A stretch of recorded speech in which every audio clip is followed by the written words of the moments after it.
നിസ്താരിതേ ഐച്ഛേ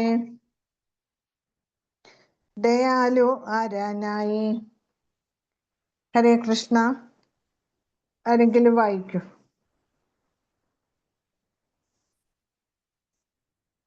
ഹരേ കൃഷ്ണ.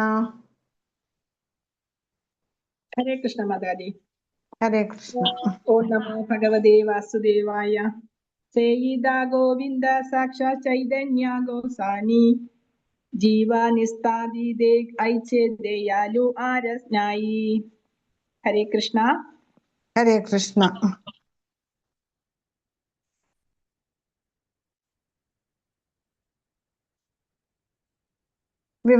വിവർത്തനവും ഭാവാർത്ഥവും ശ്രീല പ്രഭുപാദരുടേത്. ശ്രീല പ്രഭുപാദ് കി ജയ്. ആ ഗോവിന്ദൻ സ്വയം ചൈതന്യ ഗോസ്വാമിയായി പ്രത്യക്ഷപ്പെടുന്നു. പതിതാത്മാക്കളെ മോചിപ്പിക്കുന്നതിൽ ഇത്രയും കാരുണ്യവാനായ മറ്റാരുമില്ല. നമ്മൾ കണ്ടു, ബ്രഹ്മസംഹിതയിലെ ബ്രഹ്മാവ് പറയുന്നുണ്ട്, ഈശ്വര പരമകൃഷ്ണ സച്ചിദാനന്ദ വിഗ്രഹ അനാദിരാദിർ ഗോവിന്ദ സർവകാരണ കാരണം. ഇല്ലേ? ആദിപുരുഷൻ ആരാണ്? ഗോവിന്ദനാണ്. സർവകാരണ കാരണം, എല്ലാ കാരണങ്ങൾക്കും കാരണവും ആ ഗോവിന്ദൻ തന്നെയാണ്. ആ ഗോവിന്ദനാണ് സ്വയം ശ്രീ ചൈതന്യ മഹാപ്രഭുവായിട്ട് ഈ കലിയുഗത്തില്, ഈ ഭൗതിക ലോകത്തില് അവതരിച്ചത്. പതിതാത്മാക്കളെ മോചിപ്പിക്കുന്നതിൽ ഇത്രയും കാരുണ്യം കാണിച്ചതായിട്ട് വേറെ ആരുമില്ല. ശ്രീകൃഷ്ണ ഭഗവാൻ തന്നെ വന്നിട്ടും ഭഗവാൻ എന്താ പറഞ്ഞത്? സർവധർമാൻ പരിത്യജ്യ മാമേകം ശരണം വ്രജ. ഇല്ലേ? എന്നിൽ പരിപൂർണമായിട്ട് ശരണാഗതി അടഞ്ഞാല് ഞാൻ നിന്നെ രക്ഷിക്കാം. പക്ഷെ മഹാപ്രഭു ആണെങ്കിലോ ഒരു കണ്ടീഷനും വെച്ചില്ല, ഒരു ഉപാധിയും വെച്ചില്ല. ആരൊക്കെ മഹാപ്രഭുവിന്റെ മുന്നിൽ വന്നുപെട്ടുവോ അവരെല്ലാം തന്നെ ആ അതീന്ദ്രിയ തലത്തിൽ എത്തിച്ചേരാൻ അവർക്കെല്ലാം സാധിച്ചു. അതാണ് മഹാപ്രഭുവിന്റെ കരുണ എന്ന് പറയുന്നത്. ഏറ്റവും പതിതാത്മാക്കളാണ് ജഗായി മഥായിമാര്. അവരുടെ അത്രയും അധപതിച്ചവരാരുമില്ല. അവരെ പോലും മഹാപ്രഭു മോചിപ്പിച്ചു. അതാണ് മഹാപ്രഭുവിന്റെ കാരുണ്യമെന്ന് പറയുന്നത്.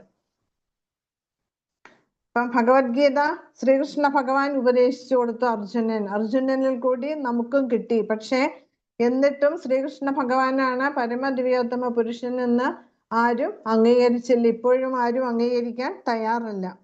അപ്പം അതുകൊണ്ട് ഒന്നും കൂടി നമ്മളെ ബോധ്യപ്പെടുത്താൻ, ഞാൻ തന്നെയാണ് പരമദിവ്യോത്തമ പുരുഷൻ എന്ന് നമ്മളെ മനസ്സിലാക്കിക്കുന്നതിനായിട്ടാണ് ഈ മർത്യലോകത്തിൽ, അതായത് ഈ മനുഷ്യലോകത്തില് അവതരിച്ചത്. അപ്പം എന്നിട്ട് ഭഗവാൻ എന്താണ്, ഭഗവത്ഗീതയിൽ ഭഗവാൻ എന്താ പറഞ്ഞത്? പരമോന്നതൻ, അതായത് പരമദിവ്യോത്തമ പുരുഷൻ ഒരു വ്യക്തിയാണ്. എനിക്ക് രൂപമുണ്ട് എന്ന് ഭഗവാൻ പറഞ്ഞു. നിരാകാര ബ്രഹ്മം, അതായത് ബ്രഹ്മജ്യോതി എന്ന് പറഞ്ഞ് ജനങ്ങൾ ആരാധിക്കുന്നത് അത് അവിടുത്തെ ശരീരത്തിലെ തേജസ് പ്രഭാപൂരം മാത്രമാണെന്നും എല്ലാ ജീവജാലങ്ങളുടെ ഉള്ളിൽ കുടികൊള്ളുന്ന പരമാത്മ ചൈതന്യം, പരമാത്മാവ് ഭഗവാന്റെ ഭാഗിക വിസ്തരണമാണെന്നും എല്ലാം ഭഗവത്ഗീതയിലൂടെ ഭഗവാൻ നമ്മളെ പഠിപ്പിക്കുക ചെയ്തത്. അതുകൊണ്ട് എന്താ പറഞ്ഞത്? എല്ലാവരും മറ്റെല്ലാ വഴികളും വിട്ട് എൻ്റെ പാത പിന്തുടരണം. പക്ഷേ ഇതില് ഭൂരിഭാഗം പേരും ഇന്നും ഇത് അംഗീകരിക്കാന് തയ്യാറല്ല. ശ്രീകൃഷ്ണ ഭഗവാനെ ഒരു സാധാരണ മനുഷ്യൻ, അതായത് വിഷ്ണുവിന്റെ അവതാരം എന്നാണ് എല്ലാവരും കരുതുന്നത്. വിഷ്ണുവിന്റെ 10 അവതാരങ്ങളിൽ ഒന്ന് മാത്രമായിട്ടാണ് ഭഗവാനെ കരുതുന്നത്. അല്ലാതെ ഭഗവാനാണ് പരമദിവ്യോത്തമ പുരുഷൻ, ഏറ്റവും ശ്രേഷ്ഠനായിട്ടുള്ള ആ ഈശ്വരൻ, അതായത് ഒറിജിനൽ ഈശ്വരൻ ഭഗവാനാണ് എന്ന് ആരും അംഗീകരിക്കാന് തയ്യാറല്ല.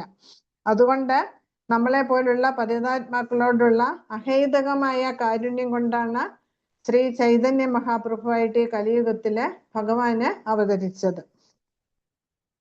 അപ്പൊ ഇവിടെ കൃഷ്ണദാസ് കവിരാജ ഗോസ്വാമി ഉറപ്പിച്ചു പറയുകയാണ്, ശ്രീകൃഷ്ണ ഭഗവാൻ തന്നെയാണ് ശ്രീ ചൈതന്യ മഹാപ്രഭു. രണ്ടുപേരും തമ്മില് യാതൊരു വ്യത്യാസവുമില്ല. അതായത് ശ്രീകൃഷ്ണ ഭഗവാന്റെ വിസ്തരണങ്ങൾ, അതായത് പ്രകാശ വിസ്തരണമോ വിലാസ വിസ്തരണമോ അല്ലെങ്കിൽ ലീലാവതാരങ്ങളോ ഇതൊന്നുമല്ല. സ്വയം ശ്രീകൃഷ്ണ ഭഗവാൻ തന്നെയാണ് ശ്രീ ചൈതന്യ മഹാപ്രഭുവായിട്ട് അവതരിച്ചിരിക്കുന്നത്. സാക്ഷാൽ ഗോവിന്ദൻ, അതായത് സ്വയം രൂപം, സ്വയം കൃഷ്ണൻ തന്നെയാണ് ഗോവിന്ദൻ. ആ ഗോവിന്ദൻ തന്നെയാണ് ശ്രീ ചൈതന്യ മഹാപ്രഭു.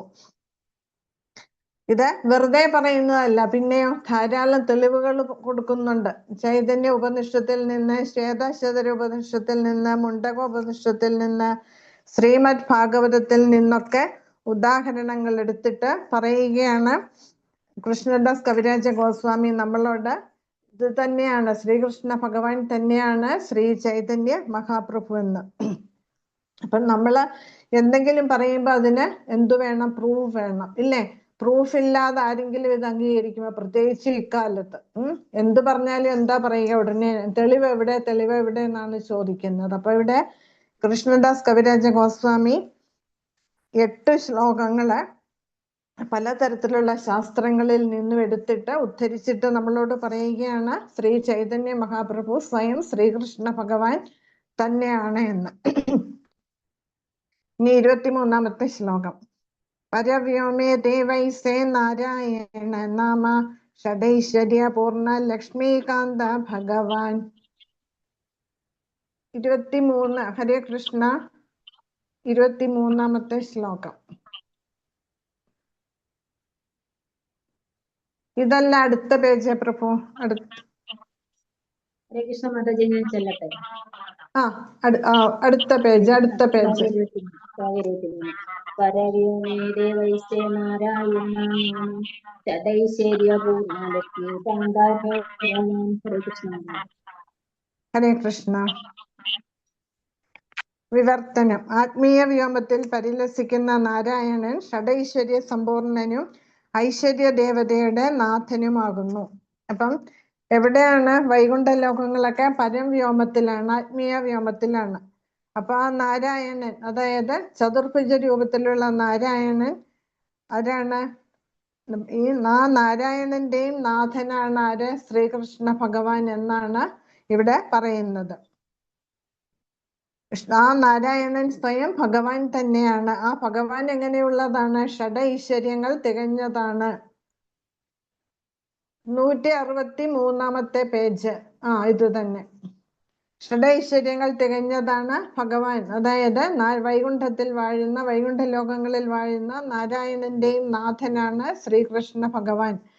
ഷഡൈശ്വര്യങ്ങൾ തികഞ്ഞതാണ്. ഐശ്വര്യങ്ങൾ ഏതൊക്കെയാണെന്ന് നമുക്കറിയാം, ഇല്ലേ? വീര്യം, യശസ്, സൗന്ദര്യം, ജ്ഞാനം, കീർത്തി, പിന്നെ ഐശ്വര്യം, പിന്നെ എന്താണ്? പറയൂ ആരെങ്കിലും. ഭഗവാൻ.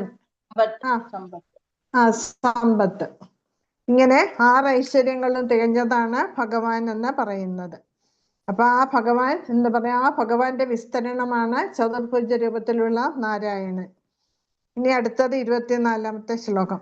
വേദ ഭാഗവേദ ഉപനിഷദ് ആഗമ പൂർണ്ണതത്വയാൻഡ്രേ കഹേ നാഹി യാൻഡ്ര സമ. ഹരേ കൃഷ്ണ. ഹരേ കൃഷ്ണ മാതാജി. പൂർണ്ണമോ ഹരേ കൃഷ്ണ. വേദ ഭഗവത ഉപനിഷത്ത് ആഗമ പൂർണ്ണതത്വയാൻമേ യാൻഡ്രേ കഹേ നാഹി യാൻഡ്ര സമ. ഹരേ കൃഷ്ണ മാതാജി. ഹരേ കൃഷ്ണ. വിവർത്തനം. വേദങ്ങളിലും ഭാഗവതത്തിലും ഉപനിഷത്തുക്കളിലും ഇതര ശാസ്ത്രങ്ങളിലും പരമസത്യമെന്ന് വിവരിക്കപ്പെടുന്നവനാണ് പരമദിവ്യോത്തമ പുരുഷൻ. അവിടുന്ന് തുല്യനായി മറ്റാരുമില്ല. അപ്പം എല്ലാ ശാസ്ത്രങ്ങളിലും പരമദിവ്യോത്തമ പുരുഷൻ അല്ലെങ്കിൽ പരമസത്യമെന്ന് വിശേഷിപ്പിക്കുന്നത് ആരെയാണ്? സ്വയം ശ്രീകൃഷ്ണ ഭഗവാനെയാണ്. ആ ഭഗവാന് തുല്യമായിട്ടോ ഉപരിയായിട്ടോ ആരും തന്നെയില്ല. ഇവിടെയും പിന്നെയും കൃഷ്ണദാസ് കവിരാജ ഗോസ്വാമി തെളിവുകൾ നിരത്തുന്നുണ്ട്, അല്ലേ?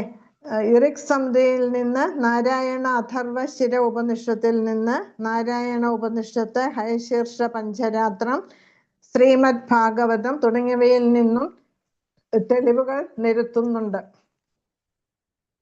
എന്നിട്ട് പറയുകയാണ്, എല്ലാ സൃഷ്ടിസ്ഥിതി സംഹാരങ്ങൾക്ക് എല്ലാത്തിനും കാരണം ആരാണ്? സ്വയം ശ്രീകൃഷ്ണ ഭഗവാനാണ്. അതായത് അവബോധത്തിന്റെ 3 അവസ്ഥകളാണ് ജാഗ്രത, സ്വപ്നം, സുഷുപ്തി.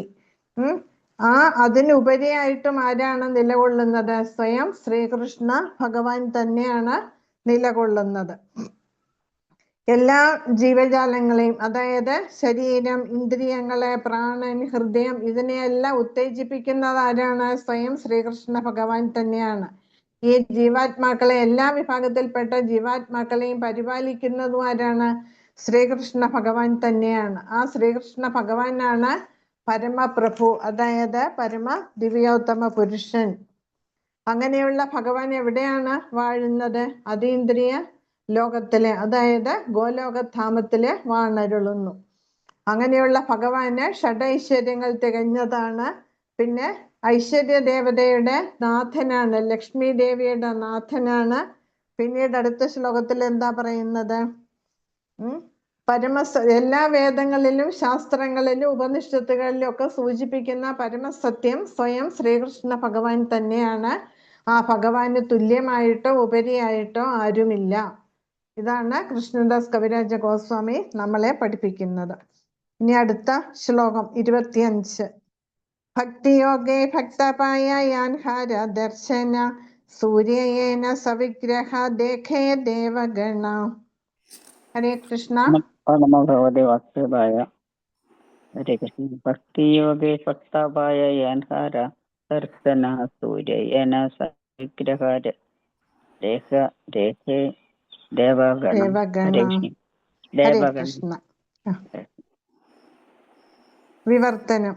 ഭക്തർ ഭക്തിയോഗത്തിലൂടെ ഭഗവാനെ ദർശിക്കുന്നു. സ്വർഗവാസികൾ സൂര്യൻ എന്ന വ്യക്തിത്വത്തെ ദർശിക്കുന്നത് പോലെ ഭക്തിയോഗം കൊണ്ട് മാത്രമേ ശ്രീകൃഷ്ണ ഭഗവാനെ മനസ്സിലാക്കാൻ സാധിക്കുകയുള്ളൂ. നമ്മൾ വേറെ ഏത് വഴി പോയാലും, കർമ്മയോഗമായാലും ജ്ഞാനയോഗമായാലും അഷ്ടാംഗയോഗമായാലും ഒക്കെ ഭഗവാനെ മനസ്സിലാക്കാൻ വളരെ ബുദ്ധിമുട്ടാണ്. അതേസമയം ഭക്തിയോഗത്തിലൂടെ, ഭക്തിയുടെ സേവന പാതയിലൂടെ മുന്നോട്ട് പോയാൽ നമുക്ക് ഭഗവാനെ സമീപിക്കാൻ വളരെ എളുപ്പമാണ്. ഇതുപോലെ ഇപ്പൊ നമ്മളിവിടെ നിന്ന് സൂര്യനെ കാണുന്നത് എന്താണ്? കത്തിജ്വലിക്കുന്ന ഒരു ഗോളം അല്ലേ? അത്രയേ നമുക്ക് മനസ്സിലാക്കാൻ സാധിക്കുള്ളൂ. അതേസമയം ഉപരിലോകങ്ങളിൽ വസിക്കുന്നവർക്ക്, പ്രത്യേകിച്ചും സ്വർഗലോകത്തിൽ വസിക്കുന്നവർക്കോ, അവർക്ക് തങ്ങളെ പോലെ തന്നെ ഒരു ദേവനായിട്ട് സൂര്യനെ കാണാനും സംസാരിക്കാനും ഒക്കെ സാധിക്കുന്നുണ്ട് അവർക്ക്, ഇല്ലേ? അപ്പം നമുക്ക് ഇതിൽ നിന്ന് എന്താ മനസ്സിലാക്കേണ്ടത്? പരമദിവ്യോത്തമ പുരുഷനായ ശ്രീകൃഷ്ണ ഭഗവാനെ മനസ്സിലാക്കാൻ നമ്മളുടെ ഈ ഭൗതികമായിട്ടുള്ള ഇന്ദ്രിയങ്ങൾ കൊണ്ട് സാധിക്കില്ല. നമ്മുടെ ഈ ഭൗതികമായ കണ്ണുകൾ കൊണ്ട് സാധിക്കില്ല. കാരണം എന്താണ്? ഭഗവാന്റെ രൂപം എന്ന് പറയുന്നത് സച്ചിദാനന്ദ സ്വരൂപനാണ്. നമ്മളെ പോലെ മജ്ജയും മാംസവും രക്തവും ഒന്നും ഉള്ള ഒരു രൂപമല്ല. സത്തേ ചിത്തെ ആനന്ദം, അതാണ് ഭഗവാന്റെ രൂപമെന്ന് പറയുന്നത്. അത് ഭക്തിയുടെ സേവനത്തിലൂടെ നമ്മളുടെ ഉള്ളിലെ കൽമഷങ്ങളൊക്കെ നീങ്ങി നമ്മൾ പരിശുദ്ധരായെങ്കിൽ മാത്രമേ നമുക്ക് നമ്മളുടെ കണ്ണുകൾ കൊണ്ട് ഭഗവാനെ ദർശിക്കാൻ സാധിക്കുകയുള്ളൂ. ബ്രഹ്മസംഹിതയിൽ പറയുന്നുണ്ട്, പ്രേമാഞ്ജന ചുരിത ഭക്തി വിലോചനേന സന്തസദൈവ ഹൃദയേഷു വിലോകയന്തി യം ശ്യാമ സുന്ദരം അചിന്യ സ്വരൂപം ഗോവിന്ദമാദി പുരുഷം തമഹം ഭജാമി. ഭഗവാനെ ദർശിക്കണമെങ്കിൽ നമ്മളുടെ കണ്ണുകൾ എങ്ങനെയുള്ളതാവണം? പ്രേമാഞ്ജന ചുരിത ഭക്തി വിലോചനേന, പ്രേമമാകുന്ന അഞ്ജനം എഴുതിയ കണ്ണുകൊണ്ട് മാത്രമേ ഭഗവാനെ കാണാൻ സാധിക്കുകയുള്ളൂ. എന്ന് വെച്ചാല് നമ്മളുടെ ഇന്ദ്രിയങ്ങൾ ശുദ്ധമാകണം. നമ്മളുടെ അവബോധം ശുദ്ധമായെങ്കിൽ മാത്രമേ നമുക്ക് ഭഗവത് ദർശനം കിട്ടുള്ളൂ. അതുകൊണ്ടാണ് ഇവിടെ സൂര്യദേവനുമായിട്ട് താരതമ്യം ചെയ്തിരിക്കുന്നത്. നമ്മളെ ഈ ഭൗതിക ലോകത്തിൽ നിന്നുകൊണ്ട് സൂര്യനെ നോക്കിയാൽ നമുക്ക് കാണാൻ പറ്റില്ല. അതേസമയം ഉപരിലോകങ്ങളില് ഉള്ളവർക്ക് സൂര്യദേവനെ നേരിട്ട് കാണാൻ സാധിക്കും. അവർക്ക് ആശയവിനിമയം നടത്താൻ സാധിക്കും. കാരണം അവരിൽ ഒരാളാണ്, ദേവന്മാരിൽ ഒരാളാണ് സൂര്യൻ എന്ന് പറയുന്നത്. അപ്പൊ ഇതിന്റെ അർത്ഥം എന്താണ്? നമ്മൾ ആ തലത്തില്, ദേവന്മാരുടെ തലത്തിൽ നമ്മൾ എത്തിച്ചേരണം.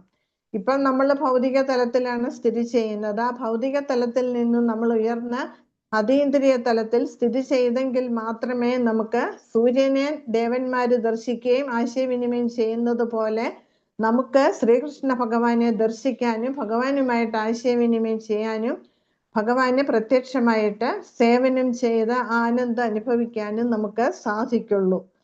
ഇതാണ് ഈ പാരഗ്രാഫിന്റെ അർത്ഥമെന്ന് പറയുന്നത്.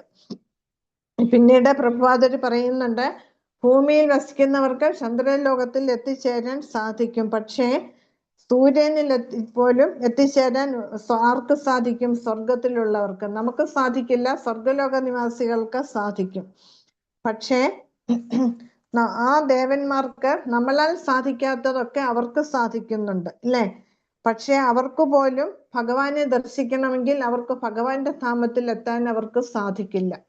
ആ ഉപരിലോകങ്ങളിൽ എവിടെയും അവർക്ക് പോകാം, ബ്രഹ്മലോകം വരെ അവർക്ക് എത്തിച്ചേരാൻ, ബ്രഹ്മാവിനെ ദർശിക്കാം. പക്ഷെ അതിനപ്പുറത്തേക്ക് കടക്കാൻ ദേവന്മാർക്ക് പോലും സാധിക്കില്ല എന്നാണ് ഇവിടെ ശ്രീല പ്രഭാതര് പറയുന്നത്. അതിന് എന്ത് വേണം? ഭഗവാനെ ദർശിക്കണമെങ്കിൽ ആത്മീയമായിട്ടുള്ള കണ്ണുകൾ വേണം. എങ്കിൽ മാത്രമേ ഭഗവാന്റെ ദർശനം എടുക്കാന് സാധിക്കുകയുള്ളൂ, ഭഗവാന്റെ ലോകത്തിൽ എത്തിച്ചേരാന് സാധിക്കുകയുള്ളൂ.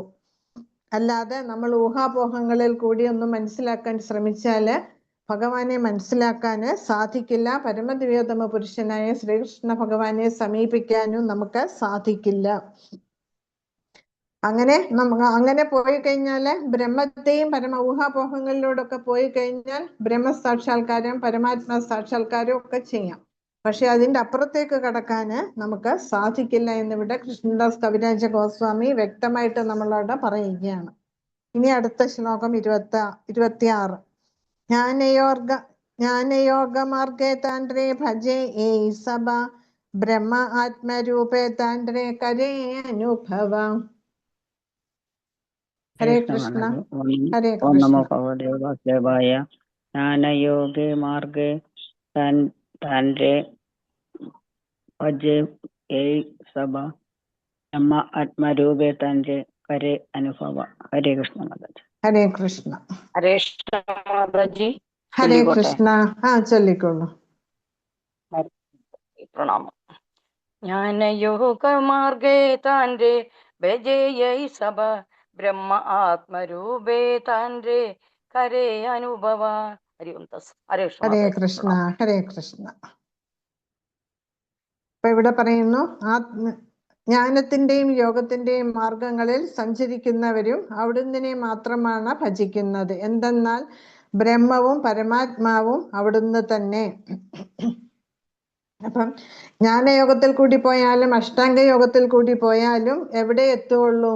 ബ്രഹ്മത്തില് അല്ലെങ്കിൽ പരമാത്മാവില് എത്തിച്ചേരുകയുള്ളൂ. അങ്ങനെ പോകുന്നവർക്ക് സാക്ഷാൽ ശ്രീകൃഷ്ണ ഭഗവാനെ സാക്ഷാത്കരിക്കാൻ സാധിക്കില്ല എന്നിവിടെ വീണ്ടും എടുത്തു പറയുകയാണ്. ഇനി അടുത്ത ശ്ലോകം 27. ഉപാസനാഭേദേ ജാനി ഈശ്വര മഹിമ അതയേവ സൂര്യതാണ്ഡ്രാദിയേത ഉപമ. ഹരേ കൃഷ്ണ മാതാജി. ഹരേ കൃഷ്ണ. ഉപാസന ഭേദേ ജാനി ഈശ്വര. 27 ശ്ലോകം 27. ഉപാസന സൂര്യതന്മ ദീയതേ ഉപമ. ഹരേ കൃഷ്ണ മാതാജി. ഹരേ കൃഷ്ണ.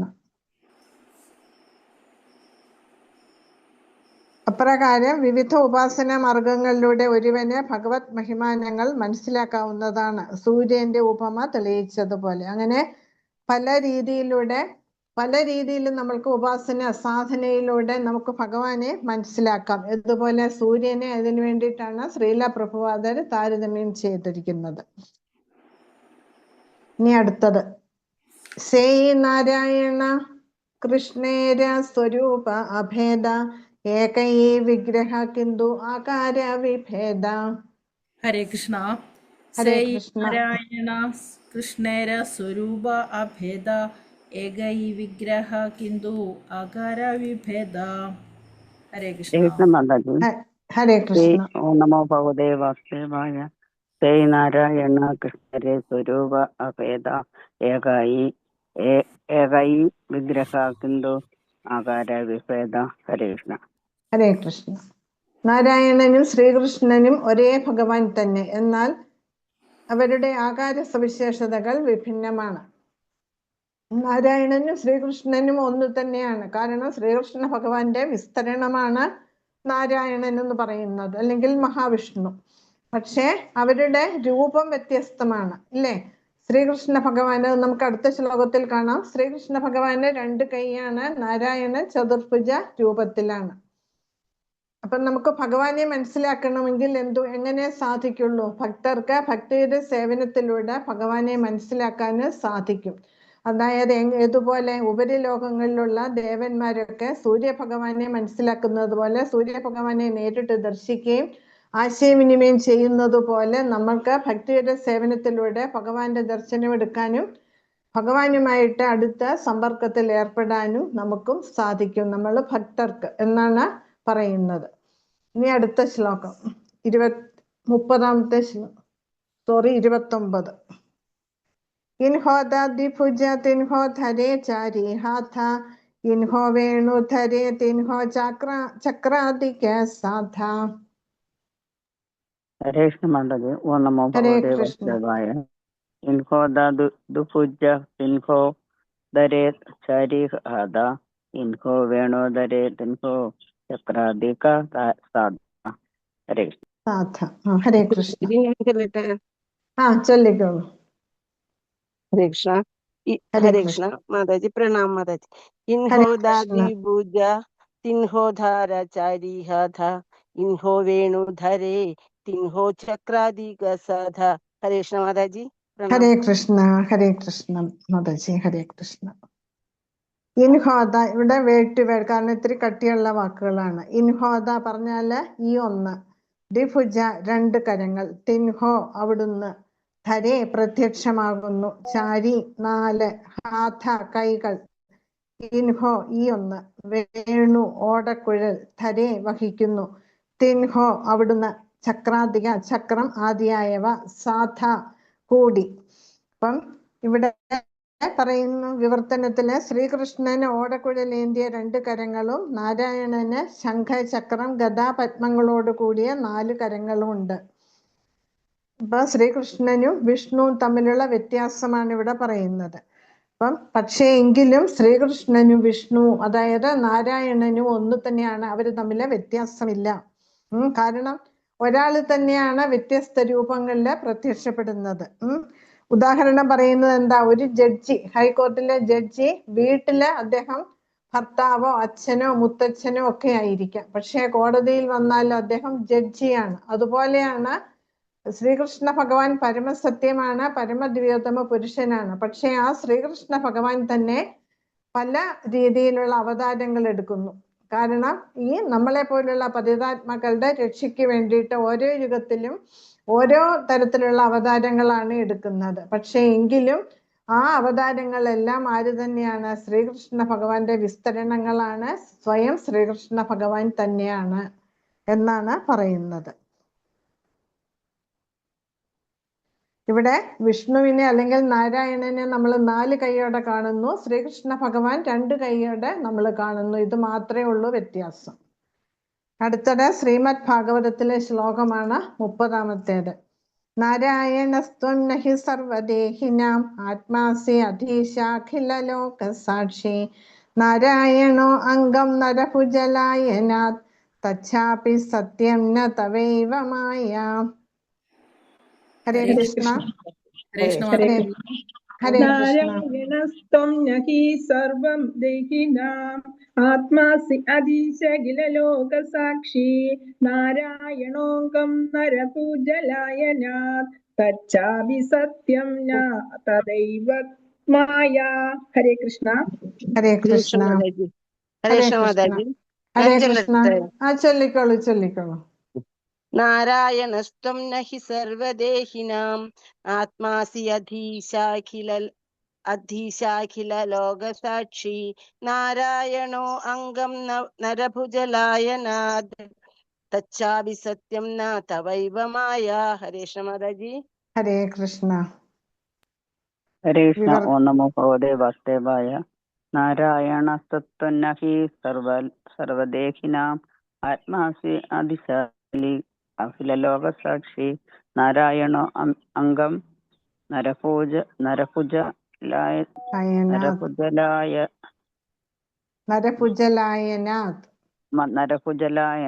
തച്ഛാപി സത്യം ന തദൈവ മായ. ഹരേ കൃഷ്ണ മാതാജി. ഹരേ കൃഷ്ണ. ദേവദേവ ചൊല്ലിക്കോളൂ. ഹരേ കൃഷ്ണ. നാരായണസ്തം നഹി സർവദേഹിനാം ആത്മാസി അതിശാ അഖില ലോക സാക്ഷി നാരായണോ അംഗം നരഭുജനായനാത് തച്ഛാപി സത്യം ന തവൈവ മായ. ഹരി ഓം തത്സത്. ഹരേ കൃഷ്ണ മാതാജി. ഹരേ കൃഷ്ണ. ഹരേ കൃഷ്ണ.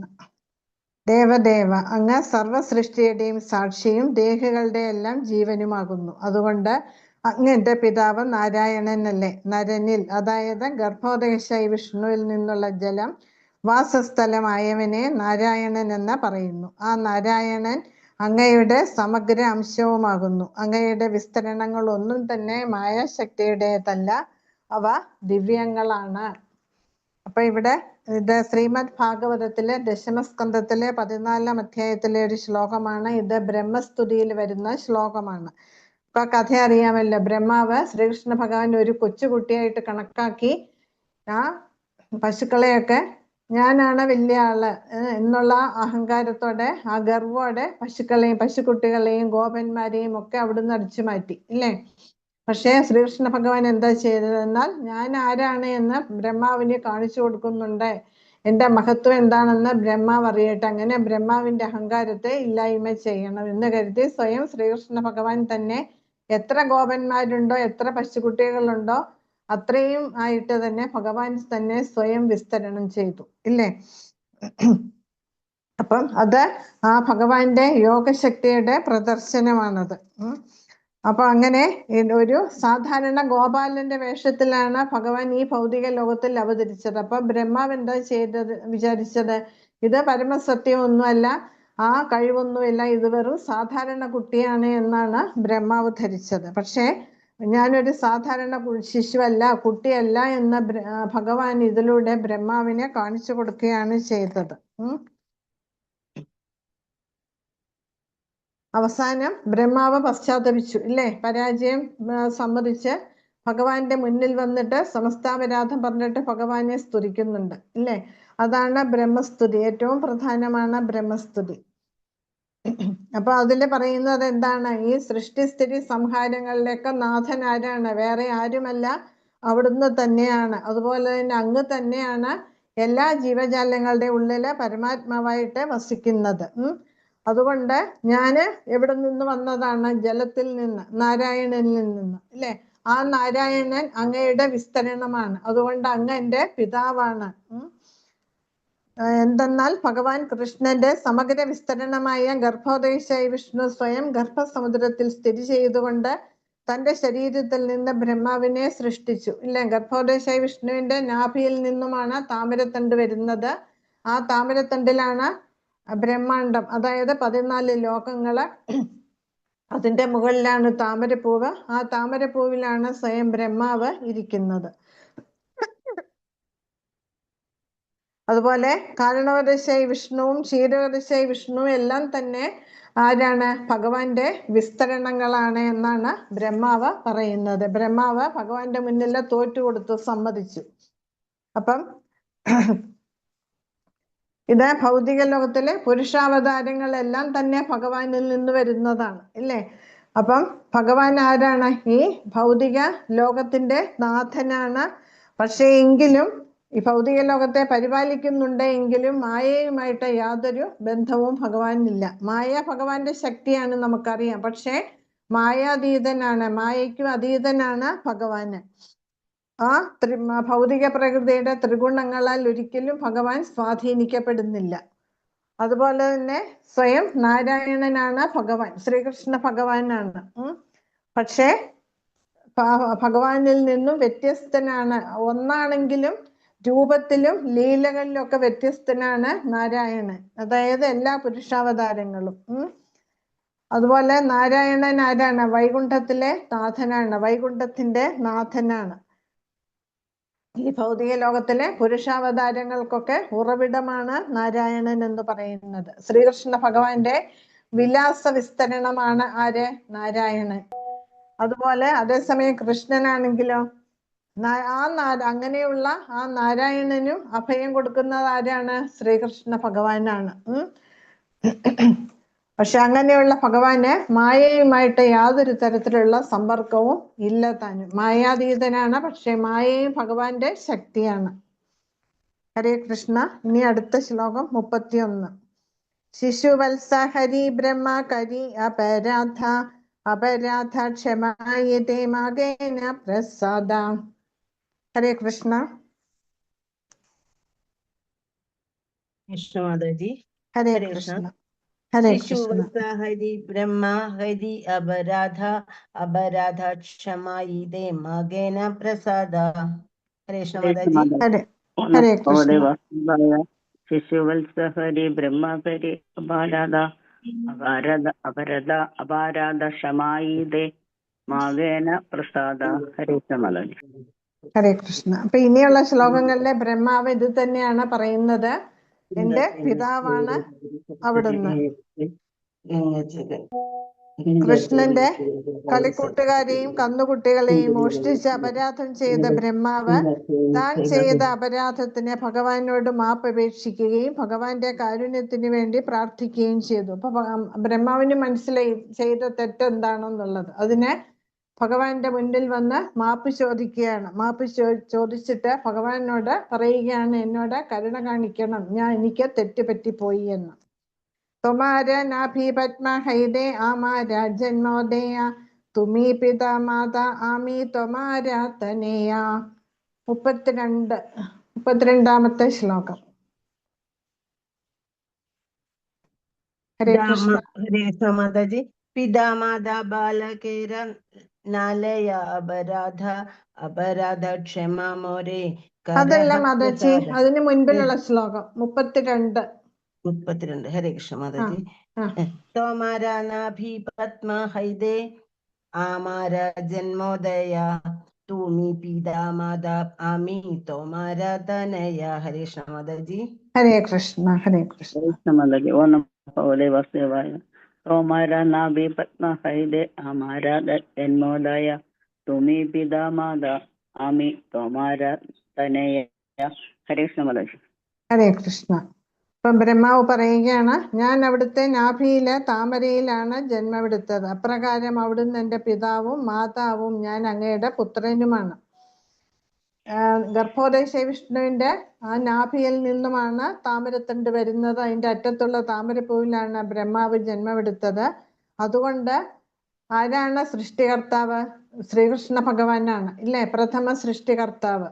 ബ്രഹ്മാവ് ആരാണ്? ശ്രീകൃഷ്ണ ഭഗവാന്റെ നിർദ്ദേശപ്രകാരമാണ് ബ്രഹ്മാവ് സൃഷ്ടി നടത്തുന്നത്. ശ്രീകൃഷ്ണ ഭഗവാന്റെ സേവകനാണ് ബ്രഹ്മാവ്. സെക്കൻഡറി ക്രിയേറ്റർ, അതായത് ദ്വിതീയ സൃഷ്ടികർത്താവാണ് ബ്രഹ്മാവ്. അതുകൊണ്ടാണ് ഇവിടെ ബ്രഹ്മാവ് പറയുന്നത്, എൻ്റെ അച്ഛനും അമ്മയും അവിടുന്ന് തന്നെയാണ്, ഞാൻ അങ്ങയുടെ മകനാണ്. ഇനി അടുത്തത് 33. പിതാമാതാ ബാലകേരനാലയ അപരാധ ക്ഷമാ മോരെ കരഹ പ്രസാദ. ഹരേ കൃഷ്ണ. ഹരേ കൃഷ്ണ മാതാജി. ഹരേ ഞാൻ കൃഷ്ണ. വായിക്കാം. പിതാ മാതാ ബാലകേര നാലയ അപരാധ ക്ഷമാ മോരെ കരഹ പ്രസാദ. ഹരേ കൃഷ്ണ. ഹരേ ഓ നമഃ കൃഷ്ണ. ഭഗവതേ വാസുദേവായ. ഹരേ കൃഷ്ണ. പിതാ മാതാ ബാലകേര നാലയ അപാരാധ അപരായ ക്ഷമ മോരെ കരഹ പ്രസാദ. അപരാധ ക്ഷമാ മോരെ കരഹ പ്രസാദ. അപരാധ ക്ഷമ മോരെ കരഹ പ്രസാദ. ഹരേ കൃഷ്ണ. വിവർത്തനം. മാതാപിതാക്കൾ അവരുടെ സന്താനങ്ങൾ ചെയ്യുന്ന അപരാധങ്ങൾ ഗൗരവമായി കണക്കിലെടുക്കാറില്ല. അതിനാൽ ഞാൻ അങ്ങയോട് മാപ്പ് അപേക്ഷിക്കുകയും അങ്ങയുടെ അനുഗ്രഹത്തിനായി പ്രാർത്ഥിക്കുകയും ചെയ്യുന്നു. അപ്പൊ അച്ഛനമ്മമാര് നമ്മൾ എത്ര തെറ്റ് ചെയ്താലും അച്ഛനമ്മമാര് നമ്മളെ ശാസിക്കും. പക്ഷെ അവര് അത് വെച്ചിട്ട് പക വീട്ടുമോ നമ്മളോട്? ഒരിക്കലുമില്ല. അവര് ക്ഷമിച്ച് നമ്മളോട് പിന്നെയും വാത്സല്യം കാണിച്ച് വാത്സല്യത്തോടെ പെരുമാറുകയാണ് ചെയ്യുക. അതുപോലെയാണ് ശ്രീകൃഷ്ണ ഭഗവാനും. നമ്മള് എത്ര തെറ്റ് ചെയ്താലും ഭഗവാൻ പൊറുക്കും, ഇല്ലേ? നമുക്ക് മാപ്പ് തരും. അതാണ് ഇവിടെ ബ്രഹ്മാവ് പറയുന്നത്, ഞാൻ അങ്ങയുടെ മാപ്പ് ചോദിക്കുന്നു, എനിക്ക് തെറ്റുപറ്റി, അപ്പൊ എന്നെ അനുഗ്രഹിക്കണം എന്നിവിടെ പറയുകയാണ്, പ്രാർത്ഥിക്കുകയാണ്. അടുത്തത് 34. കൃഷ്ണ കഹേന ബ്രഹ്മ ത്വമാര പിതാ നാരായണ ആമി ഗോപ തുമി കൈച്ചേ അമാര നന്ദന. ഹരേ കൃഷ്ണ ഹരേ മാതാജി. കൃഷ്ണ. ഹരേ കൃഷ്ണ. കൃഷ്ണ കഹേന ബ്രഹ്മ ത്വമാര പിതാ നാരായണ ആമി ഗോപ തുമി കൈച്ചേ അമാര നന്ദന. ഹരേ കൃഷ്ണ മാതാജി. ഹരേ കൃഷ്ണ. ഇവിടെ രസമാണ്. എന്താണ് ഭഗവാൻ അതിന് മറുപടി പറയുന്നത്? മാതാജി വായിച്ചത്. ശരി, വായിച്ചോ. ഓ നമോ ഭഗവതേ വാസുദേവായ. കൃഷ്ണാഹേന ബ്രഹ്മ തോമാര പിതാ നാരായണ ആമി ഗോപ തോമി കൈച്ചേ നന്ദന. ഹരേ കൃഷ്ണ മാതാജി. ഹരേ കൃഷ്ണ. ശ്രീകൃഷ്ണ ഭഗവാൻ എന്താണ് പറഞ്ഞത്? അല്ലയോ ബ്രഹ്മാവേ, അങ്ങയുടെ പിതാവ് നാരായണനല്ലേ? ഞാനോ വെറുമൊരു ഗോപബാലൻ. പിന്നെ അങ്ങ് എങ്ങനെ എൻ്റെ പുത്രനാകും? കാരണം എന്താണ്? ബ്രഹ്മാവ് അങ്ങനെയാണ് കരുതിയത്, ഇല്ലേ? ഇത് ചെറിയ കുട്ടി വനത്തിലെ കുറെ പശുക്കളെയും പശുക്കുട്ടികളെയും കൊണ്ടുവന്ന് കൂട്ടുകാരുമൊത്ത് അവരുമായിട്ട് കൂത്താടി നടക്കുന്ന ഒരു ഇടയ ബാലൻ, അങ്ങനെയാണ് ബ്രഹ്മാവ് ധരിച്ചത്. അതിനെ കണക്കിന് കളിയാക്കുകയാണ് ഭഗവാൻ ഇവിടെ ചെയ്യുന്നത്. അങ്ങയുടെ പിതാവ് നാരായണനാണ്. അങ്ങ് എന്നിൽ നിന്നും വന്നതല്ലല്ലോ. അങ്ങ് നാരായണനിൽ നിന്നാണ് അങ്ങയുടെ ഉത്ഭവം. പിന്നെ എങ്ങനെ ഞാൻ അങ്ങയുടെ പിതാവാകും? ഞാൻ വെറും ഒരു സാധാരണ പശുവിനെ മേയിച്ച് നടക്കുന്ന ഒരു ഇടയ ബാലൻ, ഗോപബാലൻ മാത്രമാണ്. പിന്നെ എങ്ങനെയാണ് അങ്ങന്റെ പുത്രനാകുന്നത് എന്ന്. അടുത്തത് 35. ബ്രഹ്മബലേന തുമി കീനഹവോ നാരായണ, തുമി നാരായണ ശുന്യതാഹാര കാരണ. ഹരേ കൃഷ്ണ. ഹരേ കൃഷ്ണ മാതാജി. ഹരേ കൃഷ്ണ. ബ്രഹ്മബാലേന തുമി കീന ഹവോ നാരായണ, തുമി നാരായണ ശുനദാഹാര കരണ. ഹരേ കൃഷ്ണ മാതാജി. ഹരേ കൃഷ്ണ. ഹരേ കൃഷ്ണ. ഓ നമോ വാസുദേവായ. ബ്രഹ്മബലേന തുമി നവോ നാരായണ, തുമി നാരായണ ശൂനദാഹാര കാരണ. ഹരേ കൃഷ്ണ. ഹരേ കൃഷ്ണ. അപ്പം ബ്രഹ്മാവ് മറുപടി പറയുകയാണ്, അങ്ങ് നാരായണൻ അല്ലേ? തീർച്ചയായും അവിടുന്ന് നാരായണനാണ്. ദയവായി ഞാൻ പറയുന്ന തെളിവുകൾ കേൾക്കൂ. അപ്പൊ ഇത് കേട്ടിട്ട് ബ്രഹ്മാവ് പറയുന്നത് എന്താണ്? അങ്ങ് നാരായണൻ തന്നെയാണ്.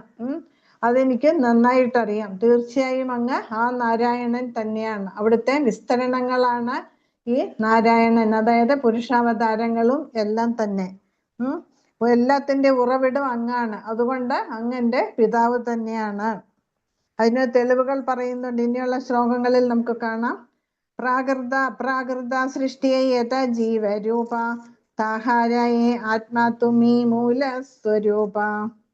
ഹരേ കൃഷ്ണ. ഹരേ കൃഷ്ണ മാതാജി. ഓ നമോ ഭഗവതേ വാസുദേവായ. പ്രാകൃത പ്രാകൃത സൃഷ്ടോ യഥാ ഇവ രൂപ, താഹാരയെ ആത്മാ തുമി മൂലസ്വരൂപ. ഹരേ കൃഷ്ണ മാതാജി. ഹരേ കൃഷ്ണ. ഭൗതിക ആധ്യാത്മിക ലോകങ്ങളിലുള്ള സർവ്വ ജീവജാലങ്ങളും അങ്ങയിൽ നിന്ന് ഉളവായതാണ്. കാരണം അങ്ങാണ് അവയുടെ എല്ലാം പരമാത്മാവ്. ബ്രഹ്മാവ് നമ്മളെ പോലല്ല. ബ്രഹ്മാവ് ബുദ്ധിയുള്ളവനാണ്. ബ്രഹ്മാവിന് കാര്യങ്ങളൊക്കെ അറിയാം. പക്ഷെ ഭഗവാന്റെ ആ കളി കാരണമാണ് ബ്രഹ്മാവിന്റെ ബുദ്ധി കുറച്ചു നേരത്തേക്കൊന്ന് മാറിപ്പോയി. അതുകൊണ്ടാണ് ഈ മണ്ടത്തരം ബ്രഹ്മാവ് ചെയ്തത്. അപ്പൊ ഇവിടെ പറയുകയാണ്, അങ്ങാണ് സർവകാരണ കാരണം. എനിക്കറിയാമത്. എല്ലാ സൃഷ്ടികളുടെ, എല്ലാ തരത്തിലുള്ള സൃഷ്ടിയുടെയും ഉറവിടം, എല്ലാ ജീവാത്മാക്കളും അവിടെ അങ്ങയിൽ നിന്ന് തന്നെ ഉണ്ടായതാണ്. അപ്പം ഈ ഭൗതിക ലോകം എങ്ങനെ വരുന്നതാണ്? ത്രിഗുണങ്ങളിൽ നിന്നാണ്, ഇല്ലേ? അതീന്ദ്രിയ ലോകത്തിൽ ഇങ്ങനെയുള്ള ത്രിഗുണങ്ങളുണ്ടോ? ഇല്ല. ഈ ഭൗതിക ലോകത്തിലാണ്. ആധ്യാത്മിക ലോകത്തിലെ വൈവിധ്യങ്ങളുണ്ട് ഭൗതിക ലോകത്തിലെ പോലെ. പക്ഷേ അവിടെ ധാരാളം ജീവാത്മാക്കളുണ്ട്. അതായത് ആത്മസാക്ഷാത്കാരം നേടി ഇവിടെ നിന്ന് പോയ ആത്മാക്കളൊക്കെ എവിടെയുണ്ട്? ഭഗവാന്റെ ധാമത്തില്. അവരവിടെ എന്താ ചെയ്യുന്നത്? ഭഗവാന് പ്രേമഭരിതമായിട്ടുള്ള സേവനം ചെയ്ത് ആ ആനന്ദം അനുഭവിച്ച് കഴിയുകയാണ്.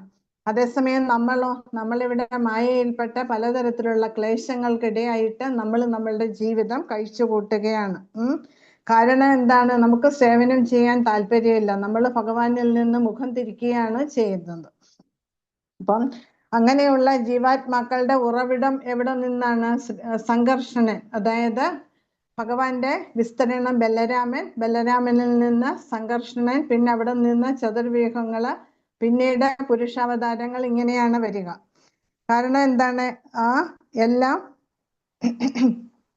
ഈ സംഘർഷണിൽ നിന്ന് വരുന്ന എല്ലാം തന്നെ തടസ്ഥ ശക്തിയുടെ ആവിഷ്കാരങ്ങളാണ്. പക്ഷേ അവര് ഭൗതിക പ്രകൃതിയാൽ ബദ്ധരാക്കപ്പെടുന്നു. എന്നാൽ മറ്റുള്ളവർ ആധ്യാത്മിക പ്രകൃതിയുടെ സംരക്ഷണത്തിലാണ്. നമ്മളെ പോലെ തന്നെ ഈ ഭഗവാന്റെ വിസ്തരണങ്ങളൊക്കെ ഭൗതിക ലോകവുമായിട്ട് ബന്ധപ്പെട്ടാണ്. പുരുഷാവതാരങ്ങളൊക്കെ ഭൗതിക ലോകവുമായിട്ട് ബന്ധപ്പെട്ടിരിക്കുന്നുണ്ട്. അതുകൊണ്ട് ഭൗതിക പ്രകൃതിയാൽ ബദ്ധരാണ് എന്നാണ് പറയുന്നത്. പക്ഷെ മറ്റുള്ളവർ ആധ്യാത്മിക പ്രകൃതിയാൽ സംരക്ഷണത്തിലാണ്, അവരുടെ സംരക്ഷണത്തിലാണ്. പക്ഷെ ആധ്യാത്മിക പ്രകൃതിയുടെ പ്രത്യേക സാഹചര്യത്തിലുള്ള ആവിഷ്കാരമാണ് ഭൗതിക പ്രകൃതി. ഭൗതിക പ്രകൃതി തന്നെ അതായത് നമ്മളെ പ്രധാൻ പഠിച്ചു ഇല്ലേ? ആദ്യ പ്രധാനെ കുറിച്ച് പഠിച്ചു. പ്രധാന്റെ ഒരു ഭാഗം മറച്ചു വെച്ചിരിക്കുകയാണ്, ഭഗവാനിൽ നിന്ന്, ആധ്യാത്മിക ലോകത്തിൽ നിന്നും മറച്ചു വെച്ചിരിക്കുകയാണ് മായ. അവിടെയാണ് ഭൗതിക ലോകം വരുന്നത്. അപ്പം പ്രത്യേക സാഹചര്യത്തിലുള്ള ആവിഷ്കാരമാണ് ഇവിടെ. തീ ഉണ്ടെങ്കിൽ എന്തുണ്ട്? പുകയുണ്ട്. അതുപോലെയാണ് ഈ ഭൗതിക പ്രകൃതി അല്ലെങ്കിൽ മായ എന്ന് പറയുന്നത്. ആ പുകയുടെ അസ്തിത്വം എന്ന് പറയുന്നത് അഗ്നിയാണ്, തീയാണ് ഇല്ലേ? പക്ഷെ തീ ആളിക്കത്തുകയാണെങ്കിൽ പുകയുണ്ടോ? ഇല്ല. പക്ഷെ ഉപദ്രവം ഉണ്ടാക്കും ഇല്ലേ? അതുപോലെയാണ് മായ എന്ന് പറയുന്നത്. മായ നമ്മളെ ഉപദ്രവിച്ചുകൊണ്ടേ ഇരിക്കുകയാണ് ചെയ്യുന്നത്. പക്ഷെ അതീന്ദ്രിയ ധാമത്തിലെ ഭഗവാന്റെ ധാമത്തിൽ വസിക്കുന്നവരോ അവര് ഭഗവാന് സേവനം ചെയ്ത് ആനന്ദം അനുഭവിച്ചുകൊണ്ട് കഴിയുകയാണ്. അപ്പൊ അങ്ങനെയുള്ള ഭഗവാനുമായിട്ടുള്ള ആ 5 തരത്തിലാണ് അവർ ആനന്ദം കണ്ടെത്തുന്നത്. ഏതൊക്കെയാണ്? ശാന്തം, ദാസ്യം, സഖ്യം, വാത്സല്യം, മാധുര്യ, പ്രേമം. ഇങ്ങനെ 5 രസത്തിൽ, അതായത് നമ്മൾ ഏത് രീതിയിലാണോ ഭഗവാനെ സമീപിക്കുന്നത്, ആരാധിക്കുന്നത്, ആ രീതിയിൽ ഭഗവാൻ നമ്മളോട് പ്രതികരിക്കും. അപ്പൊ ഈ 5 രസങ്ങളിലെ ഏതെങ്കിലും രസത്തിലൂടെ വേണം നമ്മൾ ഭഗവാനെ സമീപിക്കാൻ.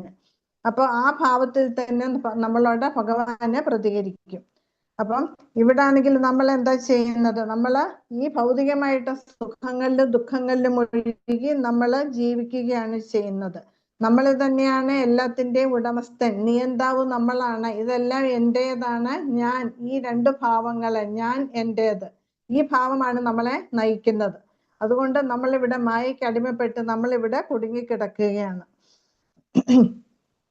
പക്ഷെ നമ്മൾ അറിയുന്നില്ല നമ്മൾ സ്വതന്ത്രരല്ല എന്ന്. നമ്മളെ നിയന്ത്രിക്കുന്നത് ആരാണ്? ഭഗവാനാണ്. നമ്മൾ ഭഗവാന്റെ കൈകളിലെ വെറും ഒരു പാവയാണെന്ന് നമ്മൾ മനസ്സിലാക്കുന്നില്ല.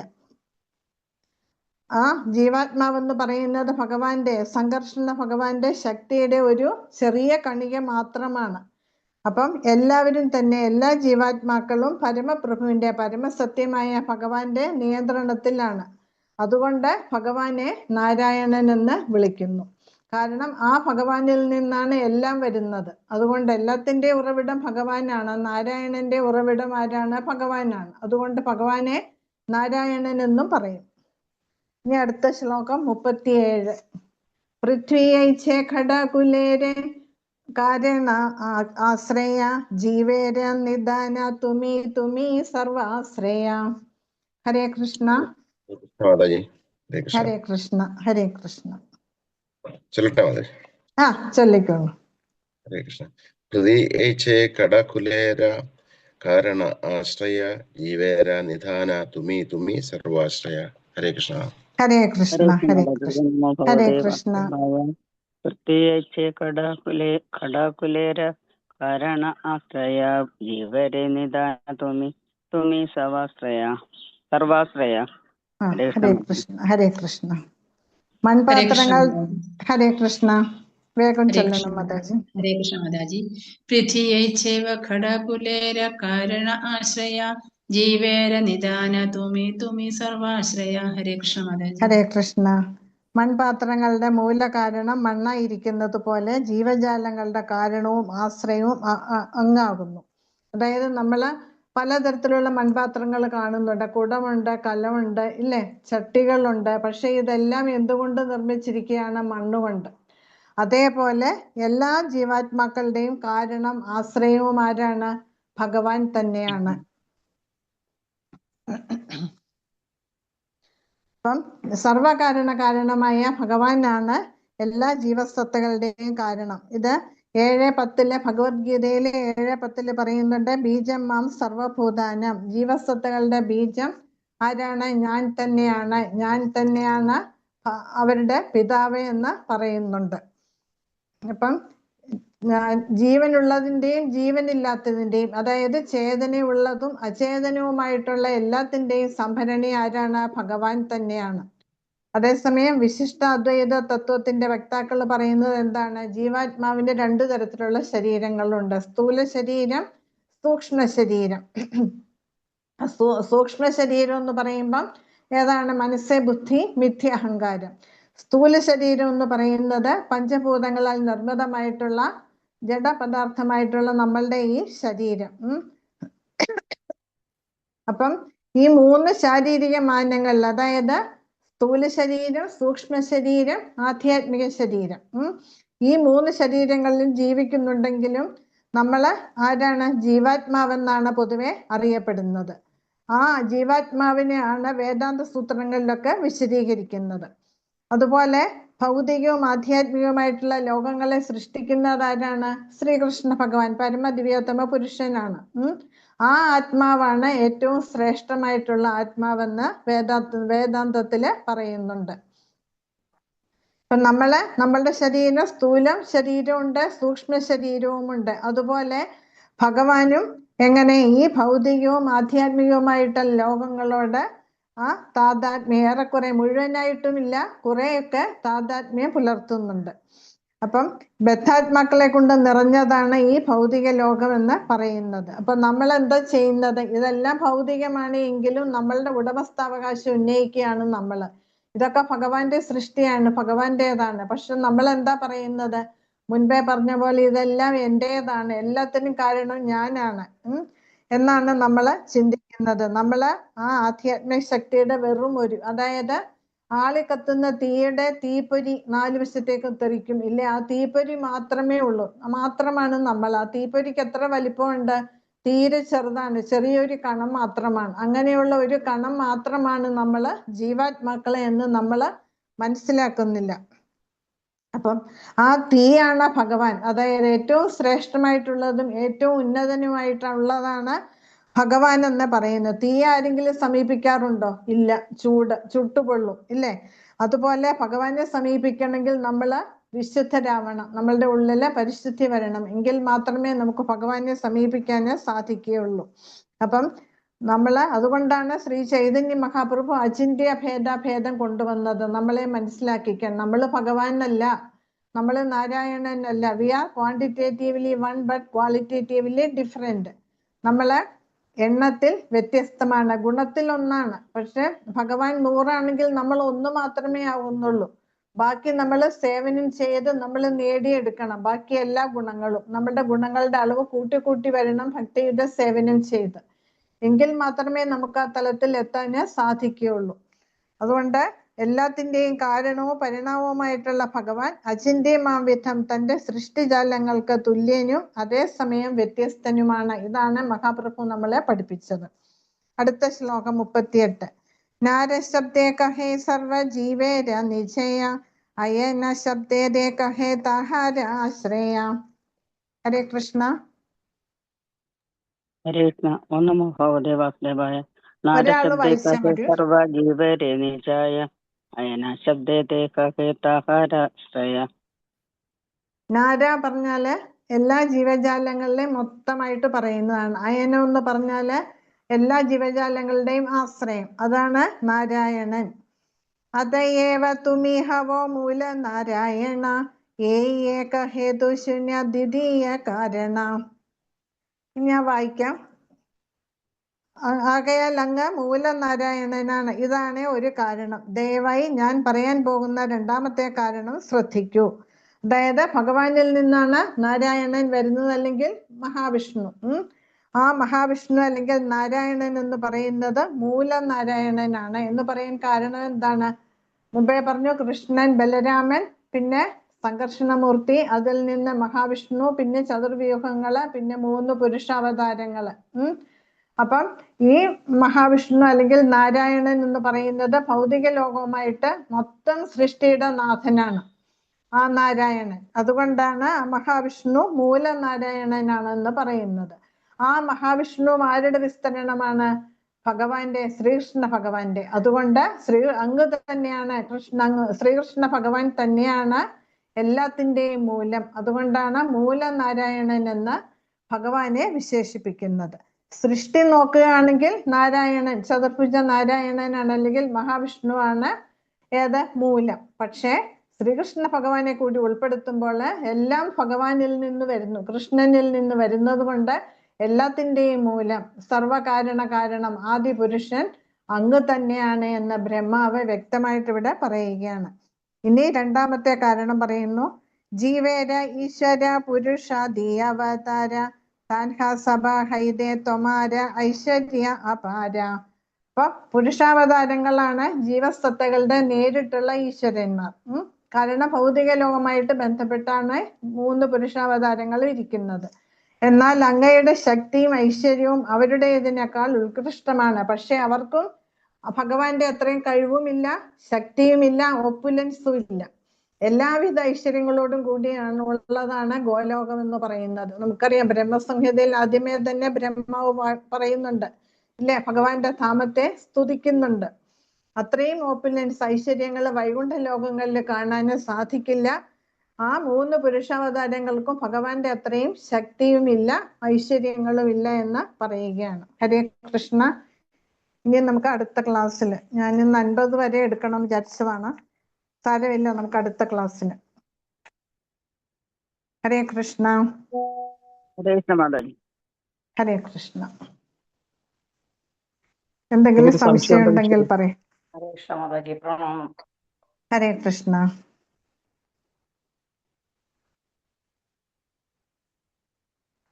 ഹരേ കൃഷ്ണ.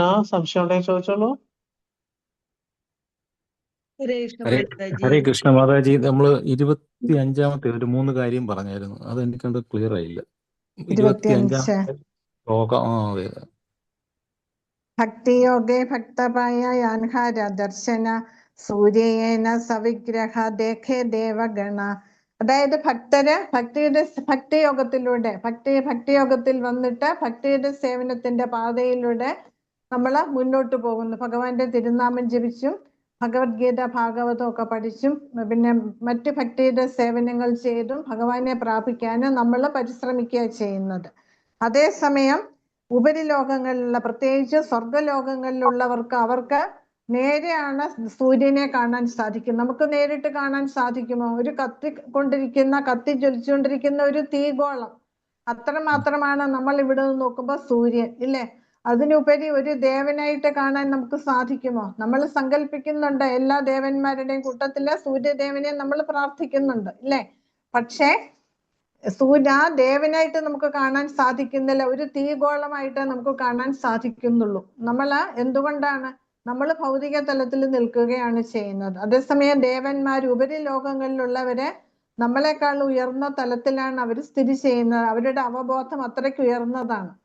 അതുകൊണ്ട് അവർക്ക് നമ്മൾ മനുഷ്യരെ പരസ്പരം കാണുകയും സംസാരിക്കുകയും ചെയ്യുന്നത് പോലെ ഉപരിലോകങ്ങളിലുള്ളവർക്ക് ആ സൂര്യദേവനെ കാണാനും സൂര്യദേവനുമായിട്ട് സംസാരിക്കാനും ഒക്കെ അവർക്ക് സാധിക്കുന്നുണ്ട്. നമുക്ക് സാധിക്കുന്നില്ല. കാരണം നമ്മൾ അത്രയും ആ തലത്തില്, നമ്മളുടെ അവബോധം ആ തലത്തിൽ എത്തിയിട്ടില്ല. നമ്മൾ ഭൗതികമാണ്, അവരൊക്കെ ആധ്യാത്മികമാണ്, നമ്മളെക്കാട്ടിൽ ഉയർന്നതാണ്. ആധ്യാത്മികമല്ലെങ്കിലും ഭൗതിക തലത്തിലാണ്. ഈ 14 ലോകങ്ങളും ഭൗതിക ലോകങ്ങളാണ്. ഒരു ബ്രഹ്മാണ്ടം എന്ന് പറയുന്നത് 14 ലോകങ്ങള്. ഈ 14 ലോകങ്ങളിലുള്ളവരും ഭൗതിക തലത്തിലാണ്. പക്ഷെ നമ്മളെക്കാട്ടിൽ ഉയർന്നതാണ് ദേവീദേവന്മാരുടെയും അതിനു മുകളിലുള്ള ലോകങ്ങളിലുള്ളവരുടെയും ഒക്കെ അവബോധം എന്ന് പറയുന്നത്. ഏറ്റവും ഉയർന്ന അവബോധം ബ്രഹ്മാവിൻ്റെതാണ്. അതുകൊണ്ടാണ് ബ്രഹ്മലോകം ഏറ്റവും ഉയർന്നത്. ബ്രഹ്മാണ്ടങ്ങളില് ഏറ്റവും ഉയർന്നതാണ് ബ്രഹ്മലോകം. മനസ്സിലായോ? ഹരേ കൃഷ്ണ. ഹരേ കൃഷ്ണ. മനസ്സിലായി മതി. അപ്പൊ ചെറിയൊരു ഡൗട്ട് കൂടെ വന്നപ്പോ പറയൂ. ഹരേ കൃഷ്ണ. അപ്പൊ നമ്മൾ അങ്ങനെ പറയുന്നു. അപ്പൊ ഉപരിലോകത്തേക്കൊന്നും അത്രയും ഉയരത്തിലാണെന്ന് പറയുന്നത്. അപ്പോഴും അവിടെ ഉള്ള ആൾക്കാരും ഇങ്ങനെ കേട്ടിട്ടുള്ളതാണ്, ഭൂമി ജനിക്കണം നാമം ജപിക്കാൻ വേണ്ടി അത് ആഗ്രഹിക്കുന്നുണ്ട്. കാരണം ഉപരിലോകങ്ങളിലെ, ഇപ്പൊ ഉദാഹരണം പറയാം, സ്വർഗലോകത്തിൽ ഭഗവാന്റെ നാമമേ അവർ ജപിക്കുന്നില്ല, ഭഗവാനെ ആരാധിക്കുന്നില്ല. എന്തെങ്കിലും പ്രശ്നം വരുമ്പോഴാണ് അവർ ഓടുന്നത്. അപ്പം ബ്രഹ്മാവിനെ കാണുന്നു, ബ്രഹ്മാവിനെ കൂട്ടി ക്ഷീരോദശ വിഷ്ണുവിന്റെ അടുത്ത് പോകുന്നു, ഒക്കെ ചെയ്യുന്നു. പക്ഷെ അവര് ബാക്കിയുള്ള സമയം എന്താണ്? അവര് ഇന്ദ്രിയ ആസ്വാദനത്തിൽ മുഴുകി കഴിയുകയാണ്. അപ്സരസുകളുണ്ട്, സോമരസമുണ്ട്, അതെല്ലാം പാനം ചെയ്ത് അവരുടെ അങ്ങേയറ്റ ഐശ്വര്യമുള്ളതാണ് സ്വർഗലോകം. ആ ഐശ്വര്യത്തിൽ മതിമറന്ന് അവര് കഴിച്ചുകൂട്ടുക ചെയ്യുന്നത്.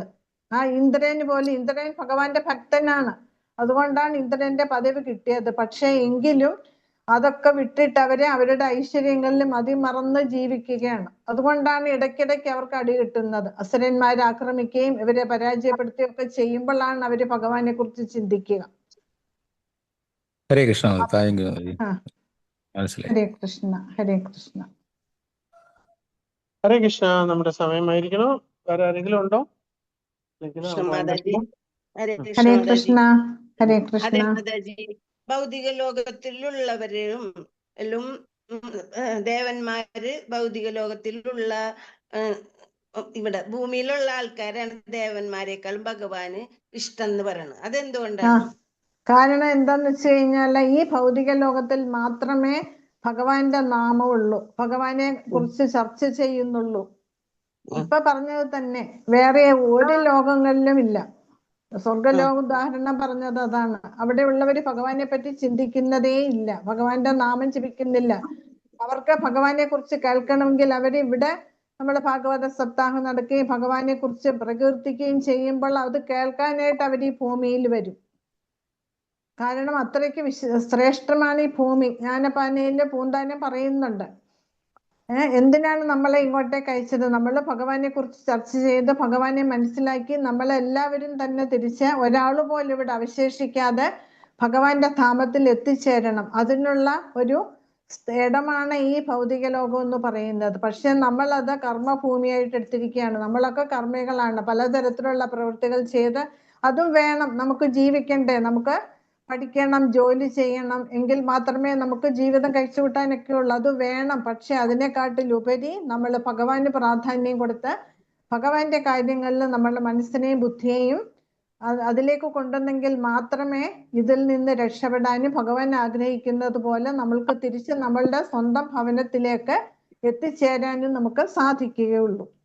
അതിനുള്ള ഒരിടമായിട്ടാണ് ഭഗവാൻ ഈ ഭൗതിക ലോകത്തെ സൃഷ്ടിച്ചത്. പക്ഷെ നമ്മൾ ഇത് വെറും കർമ്മഭൂമിയായിട്ട് തന്നെ എടുത്ത് ഇവിടെ കർമ്മം ചെയ്ത് നമ്മളിവിടെ കുടുങ്ങിക്കിടക്കുകയാണ്. ദേവന്മാർക്ക് അതറിയാം, ഈ ഭൗതിക ലോകത്തിൽ വന്ന് ജനിച്ചെങ്കിലേ ഭഗവാനെ കിട്ടുള്ളൂ എന്ന്. അല്ലാണ്ട് ദേവലോകത്തിൽ ഇരുന്നും കൊണ്ട് അവർക്ക് ഭഗവാന്റെ ധാമത്തിലേക്ക് എത്താൻ സാധിക്കില്ല. അതിനുള്ള അവസരം നമ്മളെ പോലെയുള്ള പതിതാത്മാക്കൾക്കാണ് ഭഗവാൻ തന്നിരിക്കുന്നത്. നോക്കൂ, അപ്പൊ നമ്മളെ എത്ര ചുമ്മാതല്ല ഭഗവാൻ ഭഗവത്ഗീതയിൽ പറയുന്നത്, എനിക്ക് ഈ ഭൗതിക പ്രകൃതി കൂടാതെ എനിക്കൊരു ശ്രേഷ്ഠ ശക്തിയുണ്ട്, ഉത്കൃഷ്ട ശക്തി. ആ ശക്തി ജീവാത്മാക്കളാണ്, നമ്മളാണ് എന്ന് പറയുന്നത്. നമ്മളെ നിസ്സാരമായിട്ടല്ല ഭഗവാൻ കാണുന്നത്, പക്ഷെ നമ്മൾ നമ്മളെ തന്നെ നിസ്സാരമാക്കിയിരിക്കുകയാണ്. നമ്മൾ ഭഗവാന് വില കൊടുക്കുന്നില്ല. ഭഗവാന് വില കൊടുക്കാതെ ഇതാണ് ശ്രേഷ്ഠം എന്ന് കരുതി ഇത് ശ്രേഷ്ഠമാണ്. അപ്പൊ നമ്മൾ ഇപ്പൊ നമ്മളുടെ കയ്യിൽ എന്തെങ്കിലും ഒരു ബുക്ക് കിട്ടി, നമ്മളത് പഠിക്കാതെ വെറുതെ വെച്ചിരിക്കുകയാണെങ്കിൽ ആ ബുക്ക് കൊണ്ട് എന്താ പ്രയോജനം? ഒന്നുമില്ല. അതേപോലെയാണ് ഈ ഭൂമിയിൽ വന്നു ഭൂമിയുടെ മഹത്വം തിരിച്ചറിഞ്ഞിട്ടും നമ്മൾ ഭഗവാന് വേണ്ടി പ്രവർത്തിക്കാതിരിക്കുകയാണെങ്കിൽ ഈ മനുഷ്യ ശരീരം തന്നതിൽ എന്താണ് കാരണം? വെറുതെയായി ഇല്ലേ? വെറും എന്താ സമയം, ശ്രമമേവഹ്യ കേവലം എന്ന് പറയില്ലേ, സമയം പാഴാക്കൽ മാത്രമാണ്. ഹരേ കൃഷ്ണ. ഹരേ മനസ്സിലായോ? കൃഷ്ണ. ഹരേ കൃഷ്ണ. പ്രണാമ ഹരേ മാതാജി. കൃഷ്ണ. ഹരേ കൃഷ്ണ. കർമ്മങ്ങൾക്ക് വെള്ളഭൂമിയാക്കിയ ജന്മദേശം ഈ ഭൂമി അറിഞ്ഞാൽ കർമ്മനാശം വരുത്തേണം ചെമ്മേ മറ്റങ്ങൾ സാധിയ നിർണയം. നമ്മളെ കർമ്മങ്ങൾ ഇല്ലാതാക്കാനും ഇവിടെ നടക്കുകയുള്ളൂ, വേറെ എങ്ങും പോയി കഴിഞ്ഞാൽ നടക്കില്ല. ഹരേ കൃഷ്ണ. എല്ലാരും വരിക. മാതാജിയോട് ആദരവുപൂർവ്വം 2 പ്രാവശ്യം ഹരേ കൃഷ്ണ മന്ത്രം പറഞ്ഞ് വൈൻഡപ്പ് ചെയ്യാം. ഹരേ കൃഷ്ണ. കൃഷ്ണ ഹരേ കൃഷ്ണ കൃഷ്ണ ഹരേ കൃഷ്ണ കൃഷ്ണ ഹരേ രാമ ഹരേ ഹരേ രാമ ഹരേ രാമ രാമ രാമ ഹരേ രാമ